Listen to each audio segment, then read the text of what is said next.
Hello everybody, my name's Jack and welcome to Case 00, the Cannibal Boy. Now you might be thinking, well, Jack, this game looks pretty similar. And that's because, well, it is. It's made by the same company called Sounding Stone that made My Girlfriend's Secrets. And so far, I'm really enjoying that game, so I'm expecting good things from this as well. Okay, hello there. Who's there?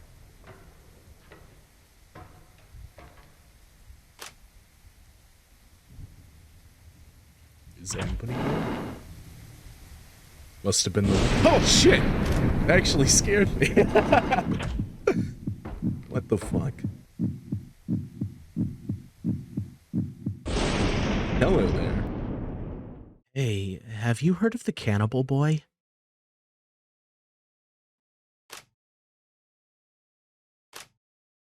Huh?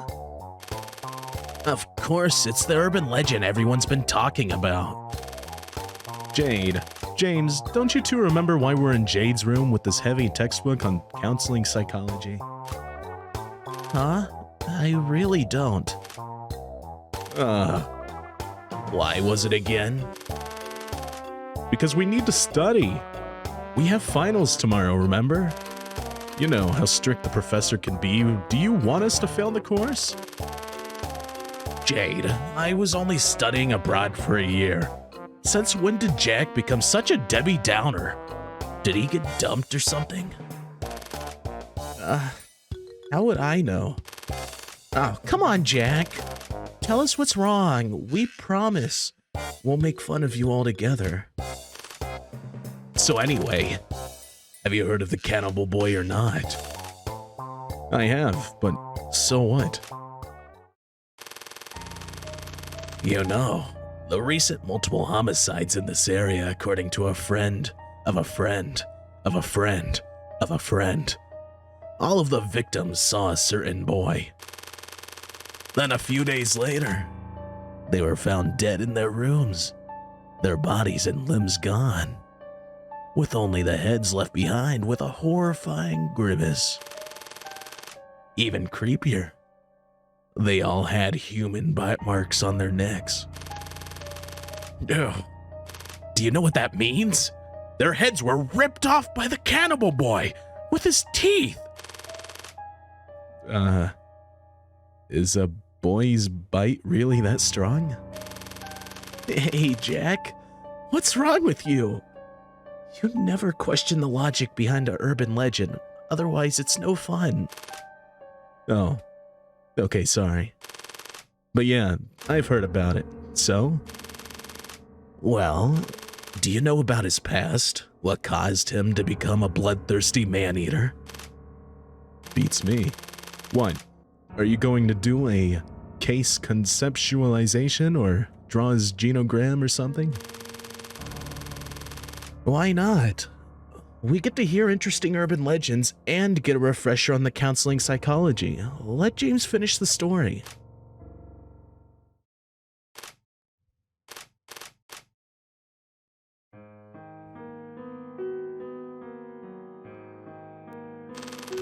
The Cannibal Boy was originated just an ordinary kid who lived happily with his dad, mom, and big sister. But one day, his mom cheated on his dad and left the family, leaving the dad to become an alcoholic, and everything changed. Whenever the dad was drunk, he did stuff to the big sister. The big sister resisted desperately at first, until the dad said, "If you won't play with me, I'll play with your little brother. You're his big sister, right? You decide what you want." So the sister just stopped resisting and let the dad keep abusing her. She wanted to be the martyr at such a young age. How very admirable. Well, that's what kids are like. Kids don't know who's responsible for the things that are happening. That's why some end up believing that their mothers left because they were a bad kid. The big sister was exactly that type. So even though the dad's abuse got worse and worse, and all her little brother did was cry, she shouldered it all. How can a kid deal with that much abuse? Why wouldn't she want to run away? You don't understand. When parents don't act like parents, kids, especially ones with younger siblings, will grow up and take on the role of parents. The big sister became a mother for her brother and her dad. Besides, that way the dad abused the big sister. It's hard to say whose the parent was. Yeah, like you've seen it. After every assault, the dad would lie on top of the sister, crying his eyes out.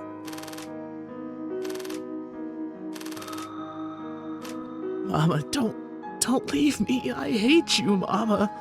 I wish you'd go to hell. Oh, those kinds of villains are the worst. I bet there's something up with the dad's mama, the cannibal boy's grandmother, right? Well, if you keep speculating like that, the story will never end. That's why the forces of pure evil in anime and comics are proper villains. You don't have to consider their background stories or anything. You can just blame them. Like Jade says, if the dad was a proper villain, the big sister would have no problem blaming him. But sadly, he wasn't. And in addition to putting up with her dad's abuse, she had to comfort her little brother, who wasn't good for anything other than saying, "I'm sorry." Don't worry. I'm fine. Fine, the sister swallowed back tears. For the whole family, tears boiled down into her little body. How could she be fine? To make matters worse, even though the sister protected her little brother from physical abuse, he couldn't escape the mental abuse. Unfortunately for him, the little brother looked a lot like his mom. That's right, the mom who left the other man. He looked like his mom? Oof. The dad prepared him a lot of meat every meal and forced the brother to swallow it down. He wanted the brother to grow big and strong and not look so much like his mom. Even when the brother became scared of the sight of meat and threw up whenever he ate it, the dad was relentless, shoving big chunks of meat into his mouth every day. The more the dad abused him, the more he cowered. The more he cowered, the more his dad abused him. And like a curse, the dad's fears came true. The little brother really did get bullied for being a sissy, and his teachers turned a blind eye. His life became a living hell. That's when he started having hallucinations. He saw apparitions that no one else could see, and heard voices that no one else could hear. Finally, he came to the conclusion that evil spirits were to blame for everything. If they were really human, they wouldn't be so mean to me. Dad, my teachers, my classmates, they must all be possessed. Jeez. Couldn't he have just asked for help? Who could they have asked? The useless teachers? If you tell any of your teachers, I'll kill myself and your sister. You don't want to see your dad and big sister die, do you? I know you're a good boy. As you can tell, the dad's quite the character. Jesus, he's such a drama queen. I haven't even gotten to the dramatic part yet. Don't blow your load so early, man. One day, the little brother came home, heavy-footed as usual, and opened the door. From inside the house came a familiar smell of alcohol mixed with blood. A broken bottle, a bloody knife. The dad's face was stabbed to a pulp. The sister with her wrists slashed wide open. The little brother didn't have to read the suicide note on the desk to realize what had happened. So it wasn't too much for the big sister after all. Or maybe I should say I'm impressed that she lasted so long. When he picked up the bloody suicide note on the table, though, what he saw was... It's your fault. It's your fault. It's your fault. It's your fault. It's your fault. It's your fault. It's your fault. It's your fault. It's your fault. It's your fault. It's your fault. And in that instant, something snapped inside the little brother. My sister would never write that. She'd never write that. She'd never write anything to hurt me. It must have been that evil spirit. The little brother's brain rewrote what happened in order to protect himself. The voices he heard, the illustrations he saw served to protect the little world he shared with his sister. The evil spirit in Dad wanted to possess my sister, but she didn't want to hurt me and wanted to free Dad, so she killed him and herself. If I don't do anything to free all the people who are possessed, will my dad and sister have died in vain? There's a reason for all the suffering I had to endure. So it's my turn. My turn to exorcise all the evil spirits. But I can't just leave my dad and sister behind like this. Oh, I'll pack them up and take them with me. Good thing Dad trained me to put a lot of meat in my belly. But it'll huge hassle for the police when they find the blood but can't figure out who the victims are. I've got to leave the heads at least.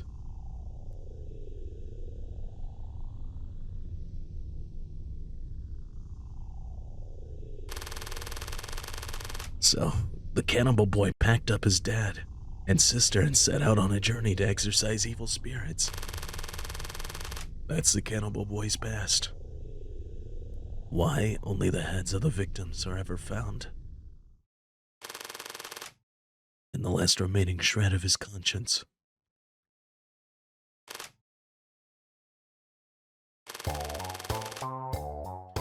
Why is your version of the story so different from the one I heard? Huh?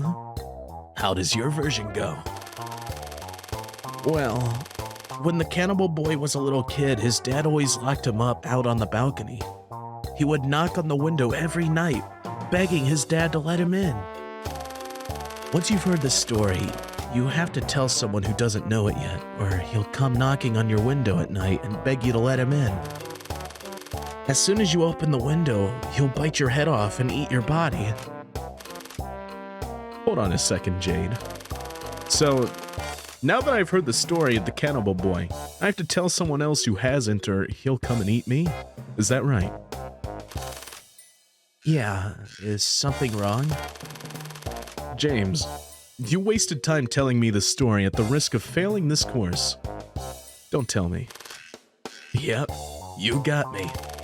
How can I worry about failing some stupid course when I might get eaten tonight? Okay, I don't care in the slightest who the cannibal boy might be coming for tonight. Hey! The real problem is that you fabricated too much of the story. James, seriously, how could you possibly know what the dad did to the cannibal boy and his sister at home? Sure, people shouldn't question the logic of an urban legend, but you just made that stuff up. That's different.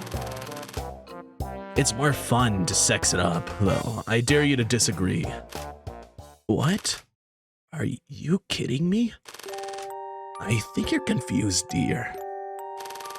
Are you honestly seeking the truth in an urban legend? They're practically made to be sexed up.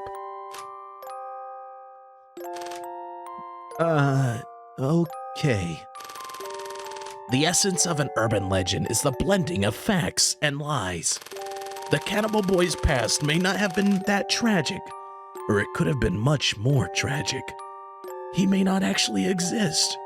or he might really come and eat Jack tonight. That's what an urban legend is all about. What's the fun in knowing all the facts?